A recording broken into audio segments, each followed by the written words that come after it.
வணக்கம் பாரி. வணக்கம். கச்சத்தீவு பிரச்சனை மீண்டும் பேசுபொருளாக ஆகியிருக்கிறதே, இது பற்றி உங்கள் பார்வை என்ன? மோடி அவர்கள் திடீர்னு ஒரு அறிக்கை பேசுகிறாரு. அவர் என்ன சொல்கிறாருன்னு பார்த்தீங்கன்னா, காங்கிரஸ் அரசாங்கம் கச்சத்தீவை தாரை வார்த்து விட்டது. அப்படி தாரை வார்த்ததுனால, இலங்கைக்கு கொடுத்ததுனால இந்தியா மீனவர்கள், தமிழ்நாட்டு மீனவர்கள் பெரிய அளவுக்கு பாதிப்புக்குள்ளாயிருக்காங்க. இன்றைக்கி வரைக்கும் பிரச்சனையாகவே இருக்குது. காங்கிரஸ் அரசாங்கம் பண்ண அத்தனை விஷயங்களும் இவ்வாறு தான் இந்தியாவுக்கு எப்பவுமே பிரச்சனை தரக்கூடிய விஷயங்களாக எதிர்காலத்தை மனதில் வைக்காமல் இப்படி செஞ்சிடுறாங்க. இன்றைக்கி பாருங்கள், காங்கிரஸ் செஞ்சு இந்த தவறுனால எந்த அளவுக்கு தமிழர்கள் பாதிப்பு அடைஞ்சிருக்காங்க, தமிழக மீனவர்கள் பாதிப்பு அடைஞ்சிருக்காங்க அப்படின்னு சொல்லி பேசியிருக்காரு. இப்போ கச்சத்தீவை இத்தனை ஆண்டு காலமாக 10 ஆண்டு காலமாக மோடி அவர்கள் பிரைம் மினிஸ்டராக இருக்கிறார். இவர் 10 ஆண்டு காலத்தில் இன்றைக்கி தான் கச்சத்தீவுன்னு ஒரு நிலம் இருந்ததாகவும் அந்த நிலம் கொடுக்கப்பட்டதாகவும் இவருக்கு தெரியுதா? சரி, கொடுக்கப்பட்டது முறைகேடானது ஒரு முறை, அதில் ஒரு மாற்று கருத்து இல்லை நமக்கு. அவங்க முறைகேடாக கொடுத்துட்டாங்க. ஏன்னா கொடுப்பது எப்படி கொடுக்க முடியும்? இப்போ நாளைக்கு ஒரு பிரைம் மினிஸ்டர் காஷ்மீர் பாகிஸ்தானுக்கு சொந்தம்னு சொல்லி எழுதி கொடுத்துட்டா அது செல்லுபடி ஆகுமா? நாளைக்கு ஒரு பிரைம் மினிஸ்டர் டெல்லி என்னோடய உறவினருக்கு நான் எழுதி கொடுக்குறேன், இன்னிலேருந்து டெல்லியை என்னோட உறவினருக்கு சொந்தம் அப்படின்னு சொல்லி ஒரு பிரைம் மினிஸ்டர் தார வார்த்தை கொடுத்துட்டா, கிஃப்ட் பண்ணிட்டா அது செல்லுமா? இந்திய அரசியலமைப்பு சட்டம் அதை ஏற்குமா? ஏற்க முடியாது. சும்மா மெஜாரிட்டியாக ஒரு கவர்மெண்ட் இருக்குங்கிறதுக்காக இந்தியாவை அப்படி வித்துட்டு போயிட முடியாது. ஆனால் காங்கிரஸ் அதை செய்தது. காங்கிரஸ் இலங்கையோடு இருக்கக்கூடிய இதில் நட்பு பாராட்டணும், இலங்கையை நட்பு நாடாக வச்சுக்கணுங்கிறதுக்காக கச்சத்தீவை தாரை வார்த்தது. அது தமிழர்களுடைய நிலப்பரப்பு, தமிழர்கள் தான் அங்கே வாழ்ந்து கொண்டிருந்தார்கள், தமிழர்களுடைய கட்டுப்பாட்டில் தான் அந்த கச்சத்தீவு கடைசி வரைக்கும் இருந்திருக்கிறது. சேதுபதி மன்னர்களுடைய கட்டுப்பாட்டில் இருந்திருக்கு. அவங்க அந்த பகுதிக்கு வரி போட்டிருக்கிறாங்க. அது எல்லாமே பதிவு கவர்மெண்ட் ரெக்கார்டில் இருக்குது. அங்கே ஒரு சர்ச்சு ஒன்று இருக்குது, அந்தோனியார் கோயில்னு சொல்லுவாங்க, சர்ச்சு, அந்தோனி சர்ச்சு. அந்த சர்ச்சு பார்த்திங்கன்னா தமிழர்களால் கட்டப்பட்டது, தமிழ்நாட்டு தமிழர்களால் கட்டப்பட்டது. அதில் இருக்கக்கூடிய பாதிரியார்கள் எல்லாமே பார்த்திங்கன்னா இங்கே ராமநாதபுரத்தில் தங்கச்சி மடம் இந்த பகுதிகளில் இருக்கக்கூடிய பாதிரியார்கள் தான் போய் அங்கே அந்த சடங்குகள்லாம் செஞ்சுக்கிட்டு இருந்திருக்காங்க. இது எல்லாமே வரலாறில் மிக தெளிவாக இருந்திருக்கிறது. ஆனால் இன்றைக்கி கச்சத்தீவை கொடுத்து விட்டார்கள்.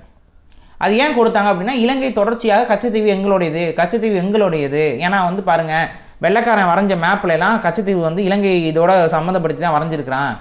அதனால் இப்போ நான் என்ன கேட்குறேன்னா, வெள்ளைக்காரன் மட்டும் இல்லை, உலகத்தில் எல்லா மேப் வரைகிறவனும் பார்த்திங்கன்னா இப்போ தமிழ்நாடு வரைவான், இலங்கையை வரைவான்.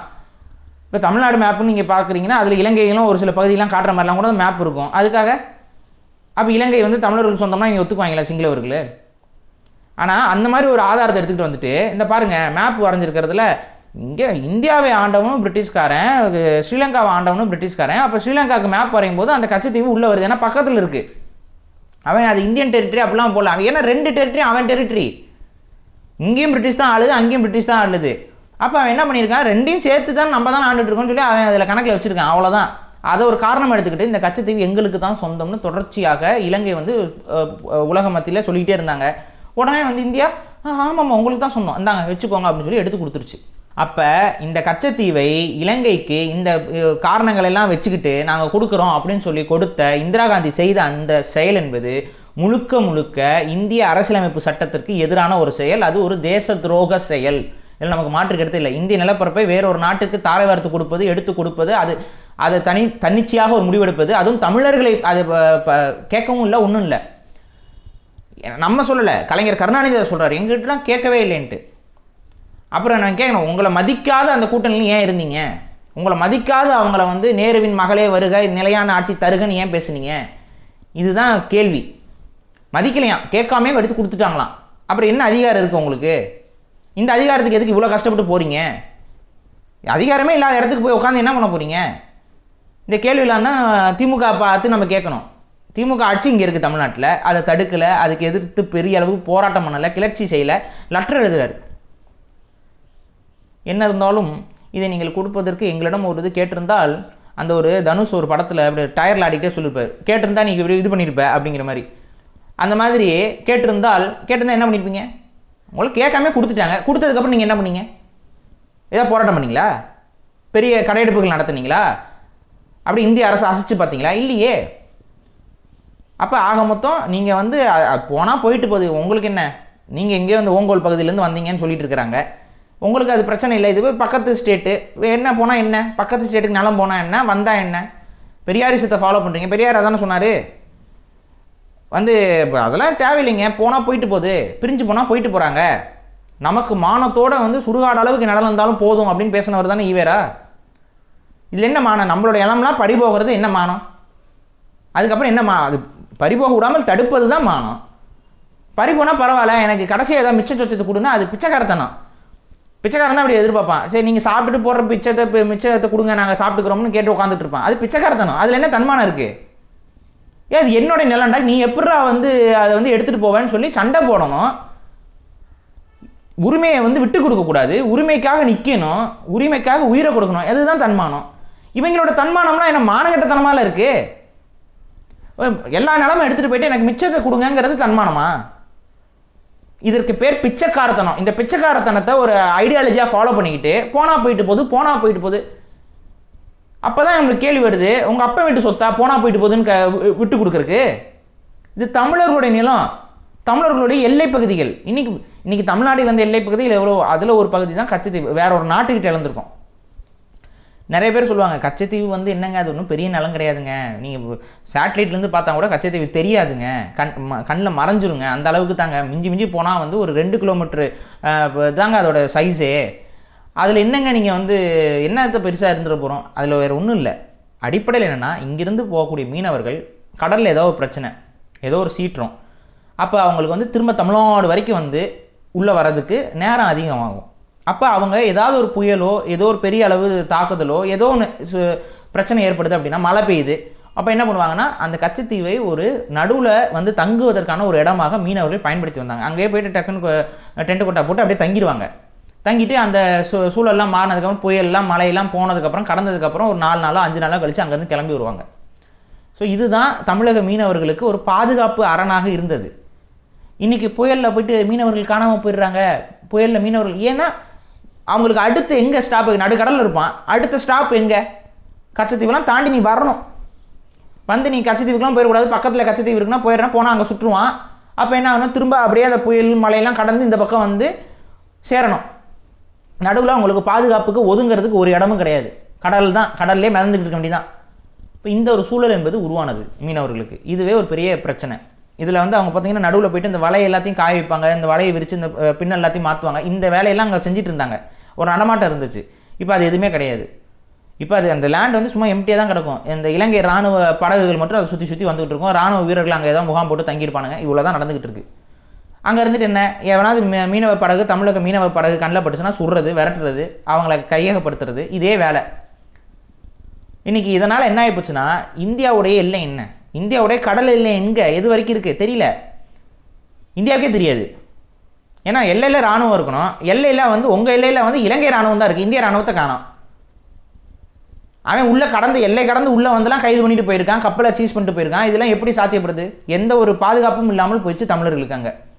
இப்போ கச்சத்தீவு என்பது தமிழர்களுடைய பாதுகாப்புக்கு மிக மிக தேவை. தமிழர்களுடைய பாதுகாப்புனா தமிழ்நாட்டு தமிழரோட பாதுகாப்புக்கு.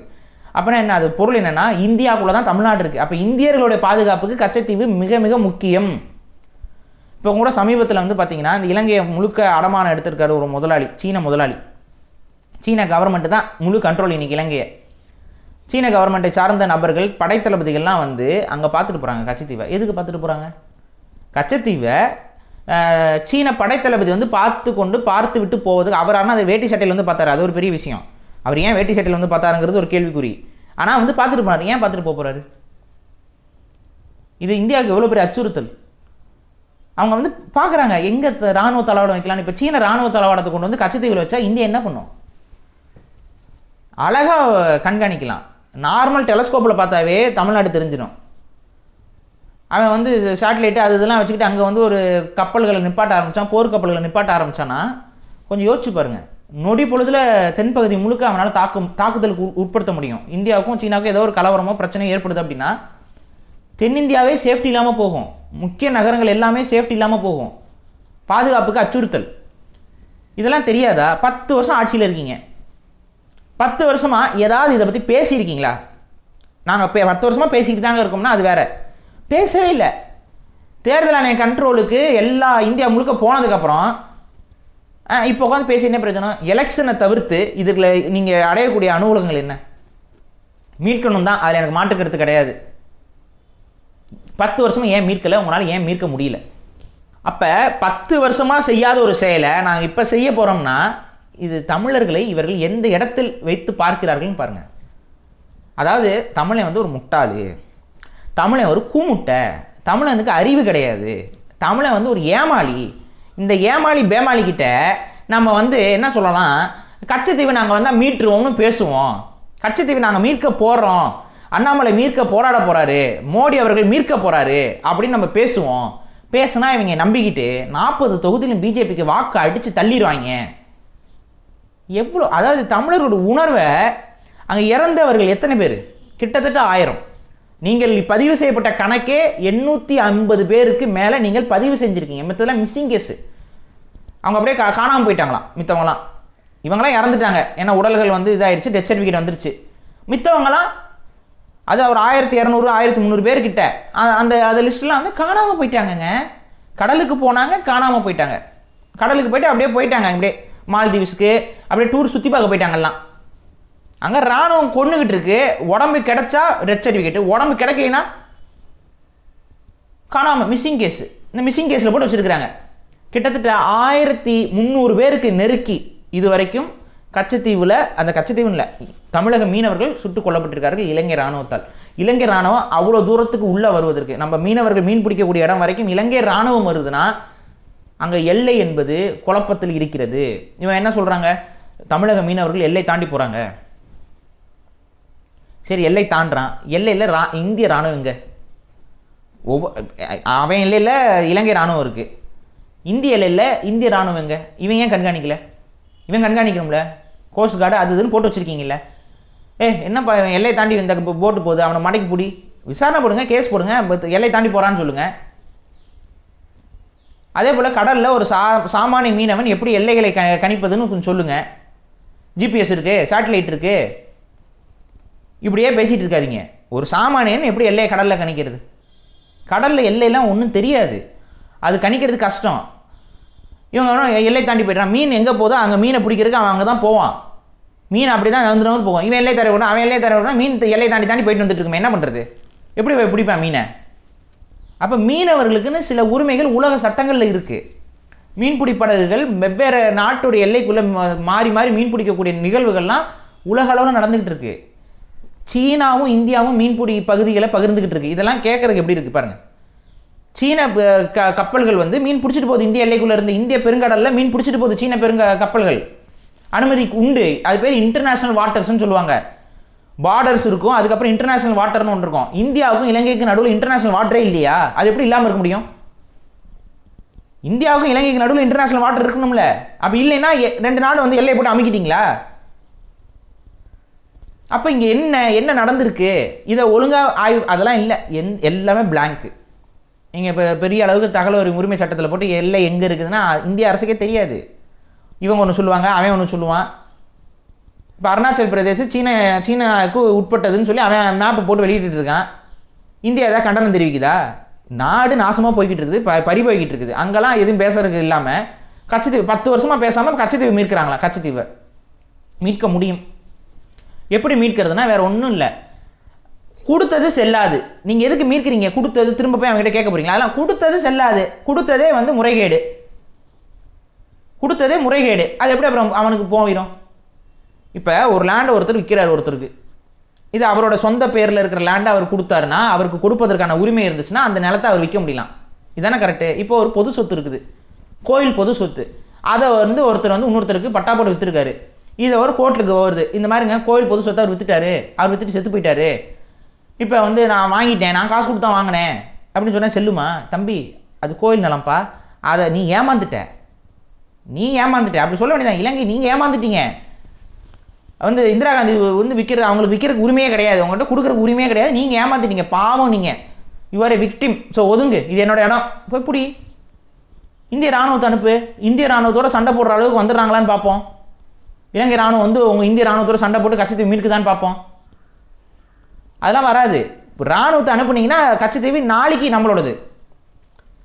இந்திய இராணுவம் போச்சுன்னா கச்சத்தீவு நாளைக்கு நம்மளோடது. இன்னைக்கு நீங்கள் அனுப்புனா சாயந்தரம் நம்மளோடது. இப்போ நான் பேசியிருக்க நேரத்தில் அனுப்புனா சாயந்தரம் நம்மளோடது. இதை செய்கிறதுக்கு என்ன அப்போ மோடிக்கு தைரியம் இல்லையா? இலங்கையை கண்டு பயப்படுறாரா மோடி? இலங்கை இராணுவத்தை கண்டு இந்திய இராணுவம் அஞ்சிக்கிறதா? இவ்வளோதாங்க விஷயம். சரி, அப்படி போயிட்டு உலக நாடுகள்லாம் வந்து இந்தியாவுக்கு கெடுபிடிகள் செஞ்சிடும். காஷ்மீருக்கே செய்யாத கெடுமுடி காஷ்மீரை நீங்கள் எவ்வளோ பெரிய பிரச்சனை ஆகிருக்கு. காஷ்மீரில் எத்தனை பெண்கள் பாதிக்கப்பட்டிருக்காங்க, எத்தனை குழந்தைகள் பாதிக்கப்பட்டிருக்கு, எத்தனை முறை தாக்குதல் நடந்திருக்கு, எத்தனை மக்கள் இறந்துருக்குறாங்க. உலக நாடுகள் ஏதாவது பெருசாக இந்தியாவுக்குள்ள மூக்க நுழைச்சிக்கிட்டு இருந்துச்சா? இன்னைக்கு வரைக்கும் தாக்குதல் நடந்துகிட்டு இருக்கு. காஷ்மீரோட சட்டத்தெல்லாம் நீக்கினீங்க, தனி சிறப்பு சட்டங்களை தூக்குனீங்க. உலக நாடுகள் ஏதாவது உள்ள பஞ்சாயத்துக்கு வந்துச்சா? கண்டுக்கவே இல்லையே. அப்போ இங்கே மட்டும் கண்டுக்க போதா? இது உங்களுக்கே நோக்கம் கிடையாது. தமிழனை ஏமாத்தணும் இப்போதைக்கு வாக்குக்காக. கச்சத்தீவை பற்றி பேசினா இவன் வாக்கு போட்டுருவான், மீனவர்கள்லாம் வாக்கு போட்டுருவாங்க, பிஜேபிக்கு வாக்கு போட்டுருவாங்க. அதுக்காக பொய் நினச்சிருந்தா இந்த 10 ஆண்டுகளில் எத்தனை நாட்கள் இருந்திருக்கு, எத்தனை மணி நேரங்கள் இருந்துச்சு. 1 மணி நேரத்தில் மீட்க வேண்டிய ஒரு விஷயத்துக்கு எலெக்ஷன் நெருக்கத்தில் வந்து இவங்களுக்கு கவலை வருது. எந்த அளவுக்கு தமிழர்களை இவர்கள் கூமுட்டையாக நினைத்து இருக்கிறார்கள் என்பதுதான் இதில் வெளிப்படுது. தமிழர்களை வெறும் வாக்குக்கானவர்களாக மட்டும் பார்த்து இவங்க இப்படிலாம் சொன்னோம்னா வாக்கு போட்டுருவாங்க, இவன் உணர்வை கொஞ்சம் டச் பண்ணி இதெல்லாம் சொன்னோம்னா வாக்கு போட்டுருவாங்க. நீங்கள் செய்யலை. பாஜக அதுக்கப்புறம் இந்த கச்சத்தீவு கொடுத்ததுக்கப்புறம் பாஜக பலமுறை வந்துருச்சு ஆட்சியில். ஆனால் நீங்கள் ஒருபோதும் இப்போ வாஜ்பாய் கவர்மெண்ட் இருந்த டைமில் ஏன் பண்ணலை? கச்சத்தீவு ஏன் மீட்கலை? உங்களுக்கு ஒரு நாளும் அதை மீட்க வேண்டும் என்ற எண்ணம் கிடையாது. நீங்கள் தான் உதவி செய்கிறீங்களே. இலங்கை பெரிய அளவுக்கு பொருளாதார பிரச்சனைகள் வந்து இலங்கை அரசாங்கமே திவாலாகக்கூடிய நிலைமைக்கு வந்து உடஞ்சி சுக்குநூறாக போகிற டைமில் ராஜபக்சே கவர்மெண்ட் மேலே பெரிய அதிருப்தி ஏற்பட்டு அந்த குடும்பமே அன்றைக்கி நாடு கடத்தப்பட்டு யார் போய் உதவிக்கு போகிறது?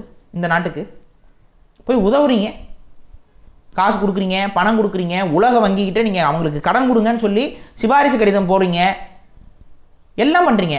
அப்போ அதுவும் இல்லை, அது அவங்களுக்கு பாதுகாப்பு பிரச்சனை வேறு. உடனே கப்பல் கொடுக்குறீங்க, விமானம் கொடுக்குறீங்க, எல்லாமே கொடுத்தீங்க. நீங்கள் 2 கப்பலை கொடுத்தீங்க, விமானங்கள் கொடுத்தீங்க. எதுக்கு இதெல்லாம்? எதுக்கு இந்தியா இதெல்லாம் பண்ணுது? உங்கள் நிலத்தை அபகரித்து வச்சுருக்கக்கூடிய ஒரு நாட்டு எதிரி நாடு தானே. இப்போ பாகிஸ்தான் வந்து காஷ்மீரை அபகரிச்சிருச்சு. பாகிஸ்தான் என்ன? எதிரி நாடு. கச்சத்தீவை அபகரிச்சிருக்கான், இவன் என்ன? நட்பு நாடு. அப்போ இங்கே நட்பு நாடுன்னு சொல்லிட்டு அப்போ கொடுத்தது தப்புன்னு ஏன் பேசிகிட்டு இருக்கீங்க? இப்போ ஏன் பேசுகிறீங்க கொடுத்தது தப்புன்னு? கொடுத்தது தப்பு, மீட்க மாட்டோம், பிடுங்கினவங்கிட்ட இருந்து நாங்கள் நட்பு பாராட்டுவோம். என்ன மாதிரியான உளவியல் இது? என்ன மாதிரியான உளவியல்? அப்போ தான் சொல்கிறோம், தமிழர்களை ஏமாற்றுவதற்கென்று இந்த காங்கிரஸ், இந்த பிஜேபி, இந்த வெளிப்படையாக சொன்னால் இந்த இந்திய தேசியத்தை பேசக்கூடிய அத்தனை பேரும் தமிழர்களை வெறுக்கிறார்கள். தமிழரோட உரிமையை எப்படியாவது நசுக்கி போடணும், உடச்சி போடணும் தான் நினைக்கிறாங்க. இதற்கான காரணம் என்ன? நான் ரொம்ப நாளாக யோசிச்சிருக்கேன். நான் யோசிப்பேன், அதாவது ஏன் தமிழர்கள் மீது இவர்களுக்கு வெறுப்பு? இந்த ஆர்எஸ்எஸ்காரங்க இவங்களுக்குலாம் வந்து நம்மளே இந்தியர்களாக பார்க்குறது, நம்மளும் சிவனை கும்பிட்றோம், முருகனை கும்பிட்றோம், எல்லாம் கும்பிட்றோம், இவன் தான் அதெல்லாம் சனாதன கடவுள் அது இதுன்னு பேசிகிட்டு இருக்காங்க.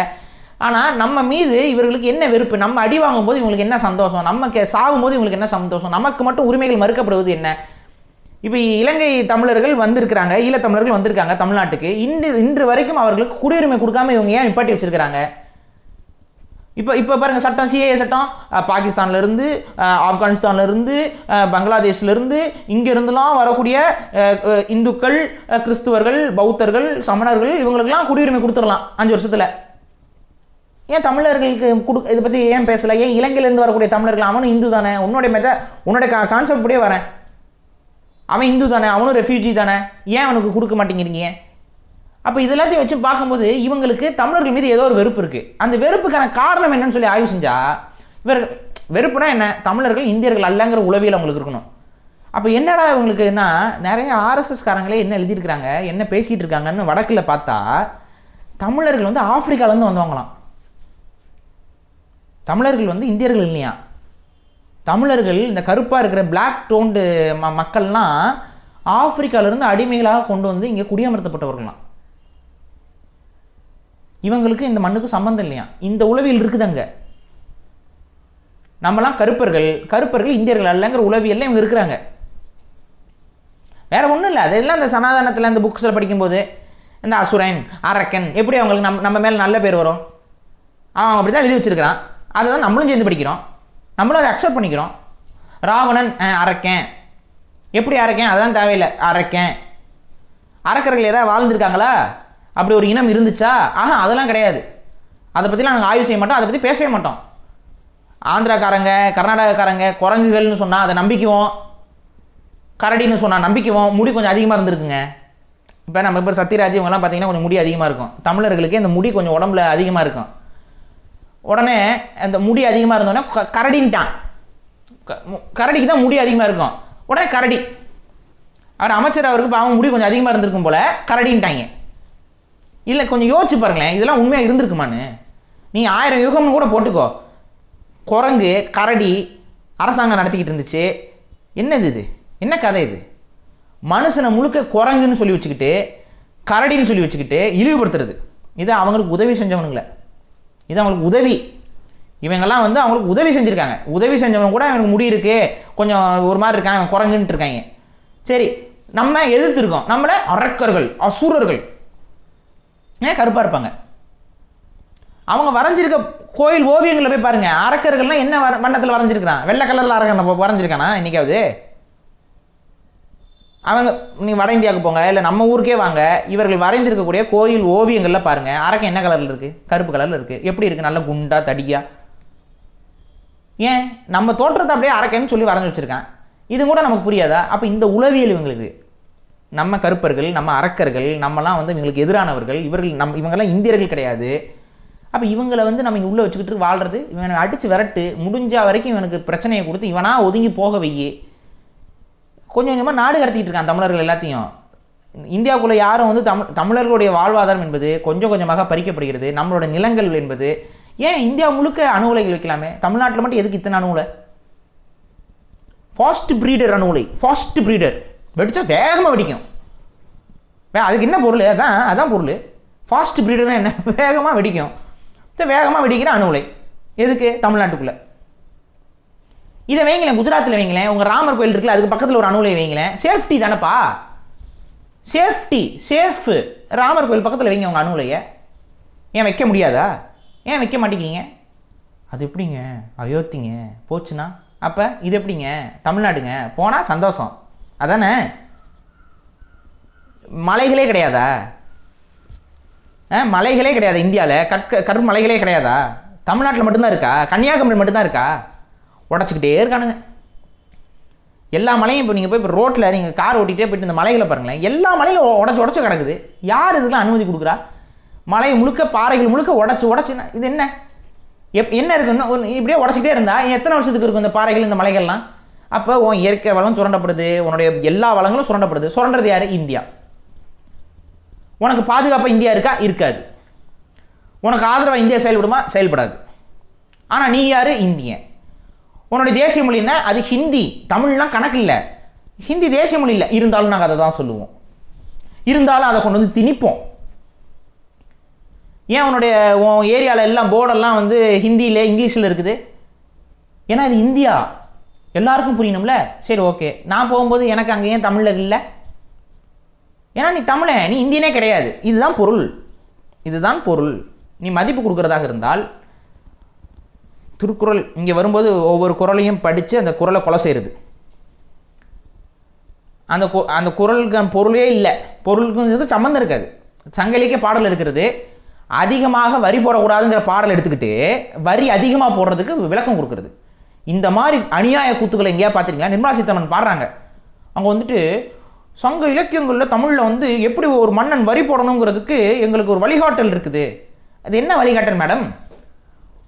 அதாவது ஒரு யானையை ஒரு வயலில் மேய விட்டால் அந்த வயலை முழுக்க அந்த யானை நாசமாக்கிறோம். ஆனால் ஒரு கோலை உருண்டையான இருக்கக்கூடிய அந்த அரிசியை கொடுத்தா அதுவே அதுக்கு அந்த யானைக்கு போதுமானதாக இருக்கும்.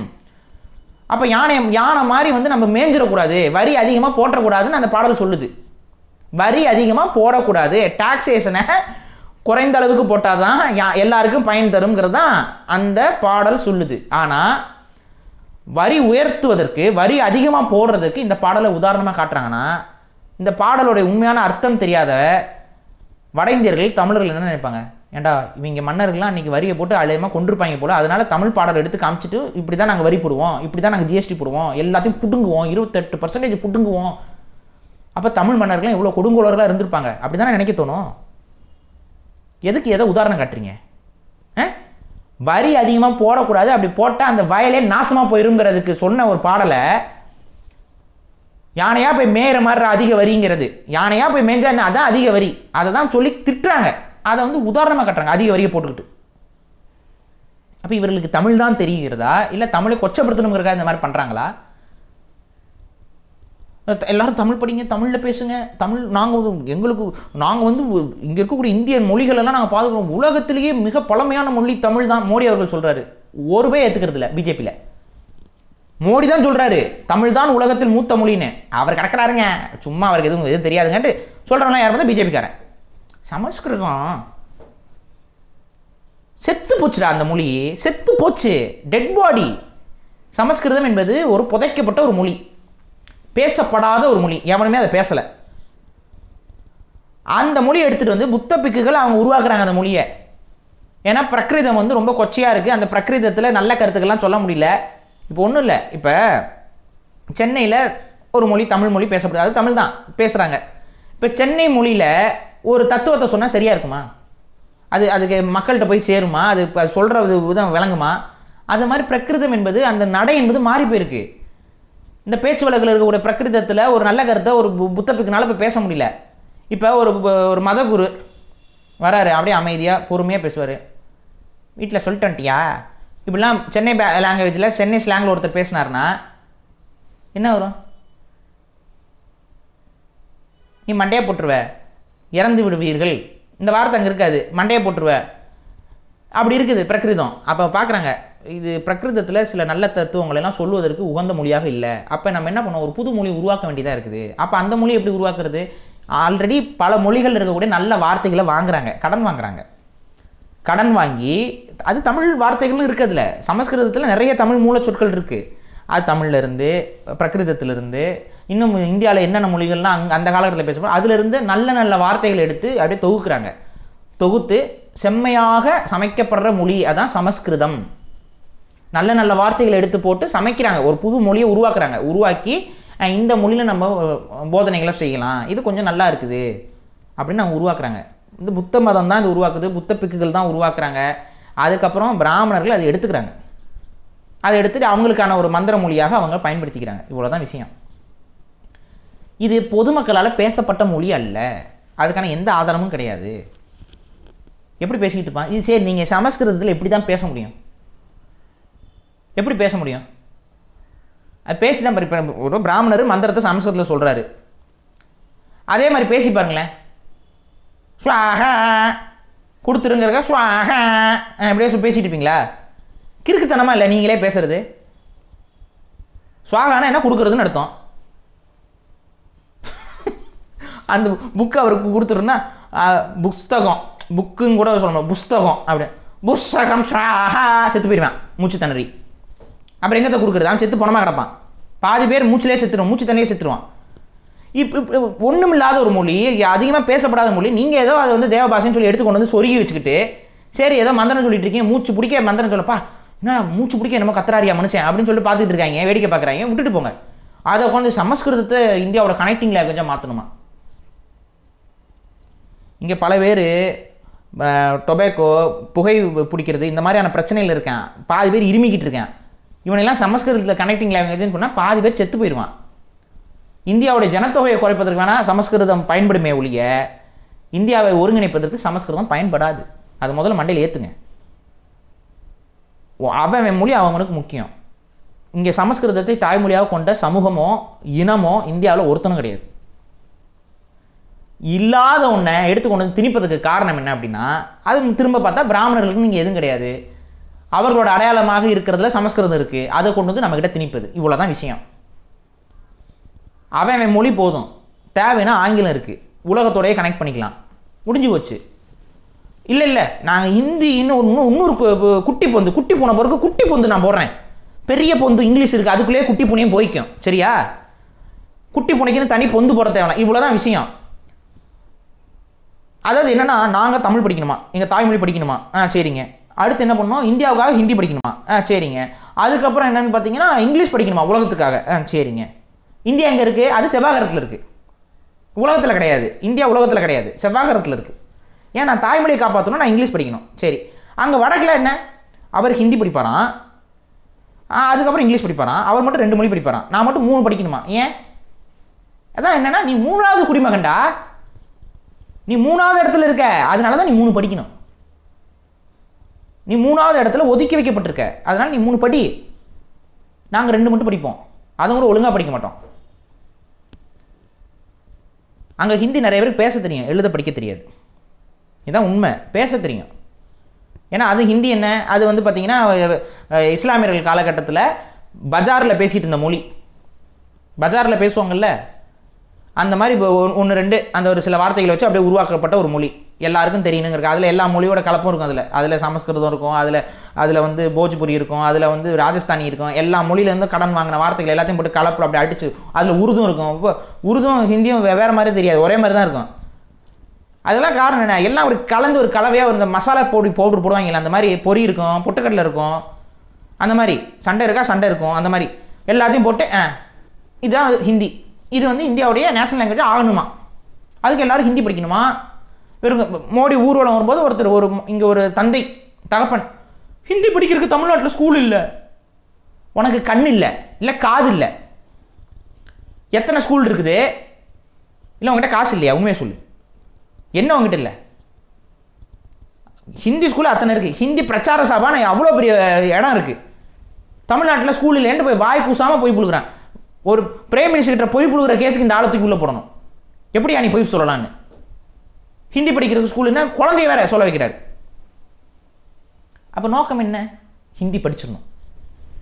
சரி, தமிழ் நம்ம ஏன் படிக்கணும் சொல்லுங்கள். தமிழ் எனக்கு எந்த இதுலையும் பயன்படலைங்க. இப்போ இந்திய அரசுக்குள்ளே தமிழ் எங்கேயும் பயன்படலை. நான் ஏன் தமிழ் படிக்கணும்? இந்த கேள்வி நானே கேட்குறேன். சொல்லு. பயன்படாத ஒரு விஷயத்தை எவனாவது செய்வானா? தமிழ் படித்தா வேலை வாய்ப்பு கிடைக்குமா? கிடைக்காது. அதான் இங்கிலீஷ் இருக்குது, இங்கிலீஷ் நல்லா ஃப்ளூயன்சியாக இங்கிலீஷ் ஏன் பேசுகிறானா அவனுக்கு தான் வேலை. சரி ஓகே, அது ஹிந்திங்களே கிடையாது. ஹிந்தி படிச்சினாலும் ஒரு மயிரும் கிடையாது, அது வேறு விஷயம். ஆனால் தமிழ் எனக்கு இங்கே என்ன தேவைப்படுது? பேங்க்கில் போய் நான் ஃபில் பண்ணுறது தமிழில் தான் ஃபில் பண்ணணுன்னு இருக்கா? இல்லை, இங்கிலீஷில் ஃபில் பண்ணலாம், ஹிந்தியில் ஃபில் பண்ணலாம். தமிழில் ஃபில் பண்ணால் அங்கே அவனுக்கு புரியாது. ஏன்னா அவன் உட்காந்து ஹிந்திக்கார உட்காந்துருப்பான், அவனுக்கு புரியாது. அவனுக்கு என்ன நீங்கள் எழுதிருக்கீங்க தெரியல அப்படின்னு சொல்லி கொடுத்து போட்டுருவான். இங்கிலீஷில் எழுதிட்டு வாங்கம்மா, இல்லை வேறு யார்ட்டையாவது கொடுத்து இங்கிலீஷில் எழுத சொல்லுங்கம்மா, ரெட்டை வேலையாகும். நீங்களே என்ன பண்ணுவீங்க, நமக்கு தான் இங்கிலீஷ் தெரியும், இங்கிலீஷ் எழுதி கொடுத்துருவோம், எழுதி கொடுத்துட்டு வருவீங்க. ஏடிஎம் போவீங்க, பணம் எடுப்பீங்க, அதெல்லாம் வந்து பார்த்தீங்கன்னா இங்கிலீஷ் அண்ட் ஹிந்தி தான் இருக்குது. இப்போ முன்னாடி தமிழ்னு வச்சுருந்தாங்க, இப்போ யாரும் எடுக்கிறது இல்லையா, அதனால் எடுத்துட்டாங்க அவங்க. ஏன்னா இங்கே என்ன பயன்பாட்டுக்கு இருக்குது? இங்கே தமிழ் படங்களில் பாடல்கள் தமிழ் எழுத்துலாம் போட்டு வரதில்லை, இங்கிலீஷில் தான் வருது முழுக்க. வந்துட்டாண்டா, VANTANTADA, வந்துட்டாண்டா, போயிட்டாண்டா, செத்துட்டாண்டா, சாவை வச்சுட்டாண்டா, சங்கு ஊதிட்டாண்டா, எல்லாம் இங்கிலீஷ்லேயே எழுதுறது. என்னது இது? அப்போ மொழி பயன்பாட்டு தேவையில்லை, தமிழ் தேவையில்லை, கொண்டு வந்து விட்டாச்சு. இந்தியாவை நம்பினதுக்கு, இந்த அரசியல் கட்சிகளை நம்பினதுக்கு கொண்டு வந்து விட்டாச்சு, திராவிடத்தை நம்பினதுக்கு கொண்டு வந்து விட்டாச்சு. தமிழ் தேவையில்லை. 10வது வரைக்கும் படிச்சுட்டு இருக்கேன் தமிழ். எதுக்கு படிக்கிறேன் 10வது வரைக்கும்? ஸ்டாலின் ஆட்சி. தமிழ் 10வது வரைக்கும் படிக்க தேவையில்லை. அவர் கொண்டு வந்துட்டார். ஓங்கோல் காவலர் வந்துட்டார், தமிழ்நாடு முதல்வர், முடிசூடிய அரசர், இளவரசருடைய தகப்பர் சொல்லிட்டார். 10வது வரைக்கும் எதற்கு தமிழ்? அவசியம் இல்லை. அப்புறம் என்ன? அதான் துண்டு சீட்டை பார்த்து படிக்கிறவங்களெல்லாம் கொண்டு வந்து நீங்கள் ஆட்சி அதிகாரத்தில் உட்கார வச்சா இதுதான் நடக்கும். துண்டு சீட்டு கூட உங்களை படிக்க விடாமல் பண்ணிடுவாங்க. துண்டு சீட்டில் எழுதியிருந்தால் படிக்க தெரிஞ்சால் தான் நீங்கள் அதனாச்சும் படிப்பீங்க. 10வது வரைக்கும் தமிழ் எழுத படிங்கன்னா எப்படி எழுத படிக்க தெரியும்? எப்படி எழுத படிக்க தெரியும்? அவசியம் இல்லைன்னு கொண்டு வராங்க. இதுதான். ஆகவே தமிழர்கள் ஒரு விஷயத்தை புரிஞ்சுக்கணும். இந்த இந்திய தேசியம் தமிழர்களை வெறுக்குது. வெறுக்கலை அப்படின்னா அவர்கள் என்னைக்கோ தமிழ்நாட்டுக்கும் தமிழர்களுக்கும் ஆதரவாக எத்தனையோ விஷயங்கள் செய்திருப்பார்கள். 20 தமிழர்களை சுட்டு கொண்டா அதுக்கு நீதி கிடையாது. மரம் வெட்ட போனவனை நீ கைது பண்ணி விசாரணைக்கு உட்படுத்தி அவனுக்கு தண்டனை வாங்கி கொடு. அவனுக்கு கோர்ட் வந்து துப்பாக்கியில் சுட்டு கொள்ளுங்க அப்படின்னு ஒரு தண்டனை கொடுத்தா அதை செஞ்சுட்டு போ. ஒரு மரம் வெட்டிட்டாரு, முறைகேடு தான். அவர் வந்து ஒரு முதலாளி கூட்டிகிட்டு போகிறாரு, லாரியில் ஏற்றிட்டு போகிறாரு, ஒரு இடத்துல போய் இறக்கி இங்கே இருக்க மரத்தெல்லாம் வெட்டுங்கிறாரு, போய் வெட்டுறாரு. அவ்வளோதான் அவர் பண்ணுறாரு. முதலாளியை சுடலை, அங்கே வெட்டிட்டு இருந்தவன் எல்லாத்தையும் நீ சுட்டு கொண்டுட்ட. சரி ஓகே, இதுதான் சட்டமா? இப்போ மரம் வெட்டினா சுட்டு கொண்டுடலாம், அதுதானே சட்டம். அப்போ இங்கே என் ஊரில் பாறை அடிக்கிறதுக்கு என் மண்ணை நோண்டுறதுக்குலாம் வரவனா நாங்களாம் என்ன பண்ணலாம்? இப்போ நாங்களும் சுட்டு கொண்டுடலாமா அவங்களே? சட்டம் இல்லைல்ல. அப்போ அது ஒருத்தர் மரம் வெட்டுறானா அவனை கைது பண்ணு, ஒருத்தர் முறைகேடாக ஒரு விஷயத்தை செய்கிறானா அவனை கைது பண்ணு. கைது பண்ணி விசாரணை நடத்தி அவன் செய்தது குற்றம்னு சொல்லி கோர்ட்டு தீர்ப்பு கொடுக்கட்டும். கோர்ட்டு அவ்வாறு தீர்ப்பு கொடுக்குது, நிற்க வச்சு புடலையில் சுடுங்க அப்படின்னு ஒரு தீர்ப்பு கொடுக்குது அப்படின்னா சுட்டுட்டு போ. இங்கே இந்த கொலை பண்ணவனுக்கு, கற்பழிப்பு குற்றம் செஞ்சவனுக்கு, கொலை பண்ணவன், கற்பழிப்பு குற்றம் செஞ்சவன், திருடுறவன், கஞ்சா விச்சவன், அடுத்த குடி கெடுத்தவன், இவனுக்கே இங்கே மரண தண்டனை இல்லை. யாருக்கு இல்லை? கொலை பண்ணவன், கற்பழிப்பு பண்ணவன், கஞ்சா கடத்தினவனுக்கு இங்கே மரண தண்டனை கிடையாது. அவனுக்கே உச்சபட்ச தண்டனை ஆயுள் தண்டனை தான். பல கொலைகள் பண்ண சைக்கோகளுக்கு ஆயுள் தண்டனை தான். தான் குடும்பத்தை பாதுகாக்க ஒரு தினக்கூலிடாவன், தினக்கூலி. குடும்பத்துக்கு குழந்தை வீட்டில் அழுதுகிட்டு இருக்கும், அப்பா எனக்கு ஏதாவது வாங்கிட்டு வாப்பான்னு கேட்கும், ஆசையை தான் வாங்கிட்டு வர்றதுக்கு போய் மரம் வெட்ட போனவன்டாவன். அவனை துடிக்க சுட்டு கொண்டீங்களாடா நீங்களா? யாரையாவது கைது பண்ணீங்களாடா சுட்டு கொண்டதுக்கு? கேட்டா நம்மளாம் இந்தியர்கள். எப்படி நான்லாம் இந்தியரு? நான் எப்படா இந்தியரு? எனக்கு அதான் எரிச்சலாகுது. நான் எப்படி இந்தியர் சொல்லு நீ? எனக்கு மட்டும் இங்கே மரண தண்டனை, எனக்கு மட்டும் நான் நல்லது செஞ்சாலும் சரி, என் குடும்பத்தை பாதுகாத்தாலும் சரி, எல்லாம் நான் மட்டும் கெட்டேன். ஆனால் நான் இந்தியர்னு இருக்கணும், நான் இந்தியர்னு இருக்கணும். எனக்கு மட்டும் சுற்றி நீங்கள் பண்ணுவீங்கடா எல்லா கெடுதலையும். ஆனால் நான் இந்தியர் பெருமித உணர்வோட நான் இந்தியர்னு சொல்லிக்கணும்னு ஆசைப்படுறேன். என்ன வேணா சொல்லு. நான் அடிமைன்னு சொல்லு, நான் ஒத்துக்கிறேன். நான் அடிமை. இந்திய நிலப்பரப்பில் நான் ஒரு அடிமை. எனது முதலாளிகள் ஹிந்திக்காரர்கள். ஆமாம், உண்மை. என் முதலாளிகள் ஹிந்திக்காரர்கள். நான் இப்போ அடிமை. இதுதான் உண்மை. என்னை அடிமைன்னு சொல்லு, அதான் கூட உண்மை. ஆனால் என் இந்தியன்னு நீயே ஏற்றுக்கல. என்னை பொய்யா சொல்லாத. நீ என்னை ஏற்றுக்கிட்டு இருந்தால் இதெல்லாம் நடந்திருக்காது. எனக்கு இவ்வளோ பிரச்சனை எனக்கு ஆயிருக்காது. இன்றைக்கி வந்துட்டு கச்சத்தீவை நாங்கள் மீட்டுருவோம். ஏமாத்துறீங்க, உங்களுக்கே தெரியும். இதையும் நம்பி ஒரு 10 தமிழை வந்து ஒரு 10 மீனவன் வருவான், நம்பிக்கிட்டு வருவான். அவன் குடும்பத்தில் பறி கொடுத்துருப்பான். அவன் இப்போ குடும்பத்தில் மாமனோ மச்சனோ அந்த கச்சத்தீவுக்கு போகிற வழியில் எங்கேயாவது சுட்டு கொண்டிருப்பாங்க. அண்ணாமலை சொல்கிறாரு, மோடி சொல்கிறாரு, ஒரு வேளை மீட்டுருவாங்க போல் அப்படின்னு சொல்லி ஒரு ஆசையோட, சரி இந்த முறை அவங்களுக்கு போட்டு பார்க்கலான்னு ஒரு நம்பிக்கையோடு அவன் போடுவான். போட்டுட்டு கப்பலை எடுத்துகிட்டு போட்டை எடுத்துகிட்டு போவான். அங்கே சுட்டு கொள்ளுவாங்க. அவன் எல்லாம் தாண்டி போயிட்டான். கடந்து போவீங்க. தெரியும் எனக்கு. திரும்ப ஏமாறாதீங்க. நான் அவ்வளோதான் தமிழர்களுக்கு சொல்ல முடியும். இந்த மாதிரியான பொய் வாக்குறுதிகளுக்கும், இந்த நாடகங்களுக்கும், இந்த திருட்டுத்தனங்களுக்கும் ஏமாறாதீங்க. இவர்கள் செய்வது நாடகம். இந்தியா ஒருபோதும் தமிழர்களுக்கு ஆதரவாக என்றைக்குமே நின்னது கிடையாது. என்றைக்குமே வரலாறுல என்றைக்குமே நின்னது கிடையாது. ஆனால் இந்தியாவுக்காக காலங்காலமாக தமிழர்கள் மடிந்து கொண்டிருக்கிறோம். காலங்காலமாக இந்தியாவோட இறையாண்மை காப்பதற்காக, இந்தியாவோட விடுதலை போராட்டத்தில் எல்லாத்துலேயும் தமிழர்களோட பங்கீடு இருக்குது. தமிழர்களை புறக்கணிக்கவே முடியாது. ஆனால் புறக்கணிக்கவே முடியாது. இன்றைக்கி எனக்கு காந்தி தெரியும், எனக்கு நேருவை தெரியும், வல்லபாய் பட்டேலை தெரியும், பாலகங்காதர திலகரை தெரியும். எனக்கு எல்லா வடக்கில் யாரெல்லாம் தலைவர்கள் தெரியும். ஒரு ஹிந்திக்காரனை கூப்பிட்டு வாவு சிதம்பரனார் யாருன்னு கேளு, நான் ஒத்துக்கிறேன். அவனுக்கு தெரிஞ்சிருந்தா நீங்கள் சொல்கிறது பொய்யுங்க, அதான் தெரியுதுங்கன்னு சொல்லுங்கள். நீங்கள் சொல்லு. நீ அவனுக்கு தெரியுமா? நீ வந்து பாமரன்ட்ட கேட்காத. உன் கூட வேலை செய்வான்ல, நீ வடக்கத்திக்காரன் கூட வேலை செஞ்சிட்ருக்கில்ல, ஐடி கம்பெனிலாம் உட்காடுறில்ல, உன் பக்கத்து டேபிள் உட்காந்துருப்பான். அவன்கிட்ட கூப்பிட்டு வாவு சிதம்பரனார் யாருன்னு கேளு. அவன் பதில் சொல்லிட்டான், வேலுநாச்சியார் யாருன்னு கேளு, மருது வீரர்கள் யாருன்னு கேளு, பூலித்தேவன் யாருன்னு கேளு. ஒன்றும் தெரியாது. யாருக்கும் ஒன்றுமே தெரியாது. சரி, இவங்கெல்லாம் அரசர்கள். நீங்கள் சுதந்திர போராட்டம், ஒரு ஜனநாயக முறையில் நடந்த சுதந்திர போராட்டத்துக்கு வாவு சிதம்பரனாரும் எனக்கு தெரியல. இந்தியாவில் நீங்கள் வந்து காந்தி, நேரு யாரும் இங்கே செக்கு இழுக்கல, ஒன்றும் இழுக்கல. எல்லாம் ஜெயிலுக்கு போனாங்க, சிறையில் இருந்தாங்க. அவங்களுக்கு தனியாக ஒரு அறை கொடுக்கப்பட்டிருக்கும், பாதுகாப்பு இருக்கும். அவங்க வாட்ட லெட்டர் எழுதுவாங்க, கடிதங்கள் எழுதுவாங்க, புத்தகம் போட்டுட்டு இருந்தாங்க. செக்கு இழுக்க விட்டது இவங்க தான். அப்போ வெள்ளைக்காரன் யார் மேலே அதிக கோபத்தில் இருந்திருக்கான்னு பாருங்கள். அப்போ வெள்ளைக்காரனை யார் அதிக மூர்க்கமாக எதிர்த்திருக்காருன்னு பாருங்கள். ஆனால் அப்பேற்பட்ட ஒரு நபரை இந்தியாவில் எங்கப்பா நீங்கள் போய் சேர்த்தீங்க? சேர்த்துருக்கணும்ல. என்கிட்ட வந்து சேர்த்தில நீ எல்லாத்தையும். எனக்கு தெரியாது. பகத்சிங் என்ன வயசு, என்ன பெரிய வயசு, கொண்டு வந்து என்கிட்ட சேர்த்துட்டில்ல. பகத்சிங் பாருங்க, குண்டு எறிந்தார், வீர மரணம் தழுவினார், கொண்டு வந்து சேர்த்தில. சுபாஷ் சந்திர போஸ் நாங்கள் தான் கொண்டு போய் சேர்த்தோம் உங்ககிட்ட. தமிழர் மட்டும் இல்லைன்னா சுபாஷ் சந்திர போஸ் இல்லை. இதுதான் உண்மை. இங்கே இருக்க ஒரு ராமநாதபுரத்துலேருந்து இங்கேருந்து ஒவ்வொருத்தரும் குடும்பமாக அவர் படையில் போய் சேரலைன்னா சுபாஷ் சந்திர போஸ் இல்லை. தமிழ் இல்லைன்னா சுபாஷ் சந்திர போஸ் இல்லை. இதுதான் உண்மை. அது அவருக்கே தெரியும். அப்போ இவ்வளோ தியாகங்கள் செஞ்ச ஒரு இனம் இந்த மண்ணுக்குள்ளே இருக்குது. இவ்வளோ உண்மையாக இருந்திருக்கிறோம். இது எத்தனையோ கொடைகள், எத்தனையோ, நீ அறிவு தளத்தில் எடுத்துக்கோ, விஞ்ஞான தளத்தில் எடுத்துக்கோ, தமிழை இந்தியாவுக்கு செஞ்ச மாதிரி எவனும் செய்யலை. ஆனால் இன்றளவும் தமிழர்னாவே ஒரு காழ்ப்புணர்ச்சியோட, வெறுப்புணர்ச்சியோட, ஒரு தீண்ட தகாத தன்மையோட வட இந்தியா போனதாவே மெட்ராசியான்னு சொல்லி உனக்கு கேவலமாக தான் பேசுவான். ஓ மெட்ராஸ்லேருந்து வரீங்களான்னு அன்பார பேசவே மாட்டான் இவனும். மெட்ராசியா அப்படிமா, ஏன்டா மயிறு, என்ன மெட்ராஸ்லேருந்து வந்தால் என்ன மயிருன்னு கேட்கணும் நம்ம. அப்படி தான் பார்க்குறான். உன்னை எவ்வளோ கேவலமாக பார்க்குறான்னு பாரு. அப்படின்னா கேவலம் கட்டு போயிட்டோமா? ஏன் கேவலம் கட்டு போகிற? நீ அங்கே போகிறையான், வந்து அங்கே வேலைக்கு வரையான். அது ஹெட் குவார்ட்டர்ஸ் அங்கே இருக்கான் அவனுக்கு. டெல்லி அங்கே இருக்கான், தலைநகரம் அந்த பக்கம் இருக்குது. அதனால அதுதான் என்னமோ பெரிய வளர்ந்த நாடு. இங்கே நம்மலாம் வந்து கால் பகுதியில் இருக்கோமா. இதுதான் விஷயம். இவர்கள் நம்மை வஞ்சிப்பார்கள். தேசிய கட்சிகளுக்கு வாக்கு செலுத்தாதீங்க. அவன் என்ன குட்டிக்கு நடித்தாலும் தேசிய கட்சிகளை தமிழ்நாட்டில் நிராயுத பாணி ஆக்குங்க. இந்த கட்சி கூட்டணி வைக்குதா, தேசிய கட்சியோட ஒரு கட்சி கூட்டணி வைக்குதா, அதுவே ஒரு நெகட்டிவிட்டியாக மாறணும். காங்கிரஸோட திமுக கூட்டணி வைக்குதா, காங்கிரஸ் வேட்பாளர் இருக்காம பாரு, அத்தனை பேர் தோக்கணும் திமுக. காங்கிரஸ் வேட்பாளர் ஒருத்தன் ஜெயிக்க கூடாது திமுக. காங்கிரஸ் நீ சீட்டு கொடுத்தா நீ சேர்ந்து தோப்ப. இந்த பாடத்தை புகட்டுங்க. பிஜேபிக்கு சீட்டு கொடுத்துட்டு நீ போய் சேர்ந்து நிக்கிறியா, சேர்ந்து போன தோத்து போ.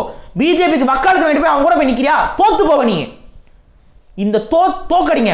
ஓ இவ்வளோ இந்த கும்பலோட போய் சேர்ந்தாவே சகவாசம் வச்சாவே நம்ம தோத்து போயிடும்ட்டு ஒரு பயம் அங்கே போகக்கூடாது தேசிய கட்சிகளுக்கு. இங்கே மாநில கட்சி மட்டும்தான் இருக்கணும். தமிழ்நாடு முழுக்க முழுக்க மாநில கட்சிகளால் மட்டுமே இங்கே ஆளப்படணும். அதுதான் நமக்கு பாதுகாப்பு. மாநில கட்சிகள் வலுப்பெறுவது மட்டுமே தமிழர்களுக்கான பாதுகாப்பு. ஏன்னா குறைந்தபட்சம் அதிகாரத்தை நம்ம அப்படி தான் இங்கே பஞ்சாயத்து பண்ணி தான் வாங்க முடியும். இங்கேயும் கொண்டு வந்து தேசிய கட்சியை விட்டோம். என்ன நீங்க இவ்வளோ பேசுற? கர்நாடகத்தில் பாஜக ஆட்சியில் இருக்கு, தண்ணி ஒரு சொட்டு தண்ணி தரமாட்டேன்னு பாஜக தான் பேசுதாங்க. அண்ணாமலை பாஜக என்ன பண்ணிட்ட, என்ன பேசியிருக்கணும்? எப்படியா இந்திய இறையாண்மைக்கு எதிராக பேசுறேன்னு கேட்க வேண்டாம். இங்க இருந்து இது இந்திய இறையாண்மைக்கு உகந்ததா? அங்க தண்ணி பற்றாக்குறை வந்துச்சுன்னா தண்ணி பற்றாக்குறை எப்படி தீர்க்கணுமோ அதை செய்யணும். தமிழ்நாட்டுக்கு இந்த முறை ஒரு சொட்டு தண்ணி நான் தரமாட்டேன்னு அவர் அறிவிக்கிறாருன்னா எவ்வளோ வன்மம் இருக்கணும்? பாஜக தான் இங்கே பேசு. என்னங்க நீங்கள் நம்ம ஒரே இந்தியா சனாதனா லொட்டு லொசுக்குங்கிறீங்க, தண்ணி தர மாட்டேங்கிறான், கேளு போ. அப்போ அது கேட்க மாட்டோம். அப்போ என்ன இந்தியா, என்ன ஒரு கட்டமைப்பு? எனக்கு தண்ணினா தரமாட்டீங்க. இங்கே சரி யாராவது மின்சாரம் தரமாட்டேன்னு சொல்லுங்கப்பா. அது யாரும் சொல்கிறதே இல்லை. என்கிட்ட இருந்து நிலக்கரி எடுக்கிறீங்க, மின்சாரத்தை எடுத்துகிட்டு போகிறீங்க, நெய்வேலிலாம் இல்லை என்கிட்ட தான் போயிட்டு இருக்கு, மின்சாரம் நாங்கள் தரமாட்டோம்னு சொல்லுங்கள். அது சொல்ல மாட்டீங்க. மணல் தரமாட்டோம், மணல்லாம் அள்ளிட்டு போகிறான், காவேரியிலேருந்து அள்ளிட்டு போகிறான், தரமாட்டோம்னு சொல்லுங்கள். அதுவும் சொல்ல மாட்டேன். எம்சாண்டு தரமாட்டோம்னு சொல்லுங்கள். காய்கறி, பருப்பு, தக்காளி, முட்டை தரமாட்டோம்னு சொல்லவே மாட்டேங்கிறீங்க. யாராவது ஒரு கட்சிக்காரர், ஒரு கட்சி தலைவர், என்ன நீ எங்கே போய் அரசியல் செய்ய போறியா? இல்லை இங்கே தானே, தமிழ்நாட்டில் தானே பேசேன். அப்போ அவங்களுக்கு இருக்கக்கூடிய வெறுப்புணர்வை நீங்கள் முதல்ல புரிஞ்சுக்கோங்க. தமிழர்கள்னாவே வெறுக்கிறார்கள். அவங்க படங்களில், அவங்களோட திரைப்படங்களில் தமிழர்களை வெறுத்து தான் காட்சிகள் பதிவாகுது. அப்போ மனதில் ஏந்தி கொள்ளுங்கள். தமிழ் தேசிய கட்சிகளுக்கு, தமிழ் தேசியத்திற்கு ஆதரவாக இருக்கக்கூடிய கட்சிகளுக்கு, தமிழ் தேசிய கொள்கைகளை பேசக்கூடிய கட்சிகளுக்கு, தமிழ் தேசியம் சார்ந்த வாக்குறுதிகளை கொடுக்கக்கூடிய கட்சிகளுக்கு மட்டும்தான் நாங்கள் வாக்கு செலுத்தணும்னு தமிழர்கள் உணரணும். இது உணர்ந்தால் மட்டும்தான் உனக்கு விடிவு. இல்லைன்னா நீ ஏமாந்துக்கிட்டே இருப்ப. நீ திராவிடத்துக்கிட்ட ஏமாறுவ, ஆரியத்துக்கிட்ட ஏமாறுவ, மாறி மாறி ஏமாறுவ. இவங்க ரெண்டு பேரும் கூட்டு கலவணிகள் தான். இங்கே ஆரிய அந்த வெறுப்பு வெளிப்படையாக தெரியுது தமிழருக்கு. அதனால் அவனால் இங்கே வந்து கோலோச்ச முடியாது. அப்போ மாறி அதை கோலோச்சதுக்கு என்ன வழி? அதை எதிர்ப்பது போல ஒரு தோற்றத்தை காட்டிக்கொண்டு திராவிடம்னு ஒன்று உருவாக்கியிருக்காங்க. ஆனால் இவங்க கூட்டணி வைப்பாங்க. அந்த கட்சிகளோட, காங்கிரஸோட, தமிழினத்தை கொண்ட காங்கிரஸோட, பாஜக, உரிமைகள், மனித இவங்களோடலாம் கூட்டணி வச்சுக்கிட்டு அரசியல் செய்யக்கூடிய ஒரு செயல்பாடாக இந்த திராவிட கட்சிகள் இருக்குது. அப்போ இந்த திராவிடத்தையும் ஆரியத்தையும் புறந்தள்ளி தமிழ் தேசிய சிந்தனை, அதை யார் என்னெல்லாம் நான் சொல்லலை. தமிழ் தேசியத்துக்கு யார் உண்மையாக இருக்கிறார்களோ, தமிழ் தேசியத்துக்கு யார் உண்மையாக இருப்பார்கள் என்று நீ நம்புகிறாயோ அந்த வேட்பாளர்களுக்கு நீ வாக்கு செலுத்து. இவ்வளோதான் என்னால் சொல்ல முடியும். தமிழ் தேசியத்தை முன்வைத்து பேசக்கூடிய வேட்பாளர்களை மட்டும் அங்கீகரிங்கள், ஆதரியுங்கள். இதுதான் நான் சொல்கிறது. முழுக்க இந்த கச்சத்தீவு விஷயம் எல்லாம் ஏமாத்து போர்ஜரி வேலை. இவர்கள் மீட்க மாட்டார்கள். மீட்கணுங்கிற எண்ணமும் அவர்களுக்கு கிடையாது. உங்களை ஏமாற்றுவதற்கு இந்த வாக்குறுதி. அப்படின்னா மீட்கணும்னா இந்த தேர்தல் இன்னும் வரதுக்கு இன்னும் ஒரு 15 நாள் கிட்ட இருக்கு. மீட்க சொல்லுங்கள். மீட்க சொல்லிவிட்டு இந்த 40 தொகுதியும் ஜெயிச்சுட்டு போக சொல்லுங்கள். மக்கள் ஓட்டு போடுவாங்கல்ல, நம்பிக்கை இருக்குல்ல, மீட்டர் எடுத்து கொடுங்க. ஒரு ராணுவத்தை அனுப்புங்க, மீட்டுருங்க. ஒரே நேரில் 1 மணி நேரத்தில் நடக்க வேண்டிய விஷயம் மீட்டு கொடுங்க. அவ்வளோதான் நம்ம சொல்ல முடியும். நன்றி பாரு. நன்றி.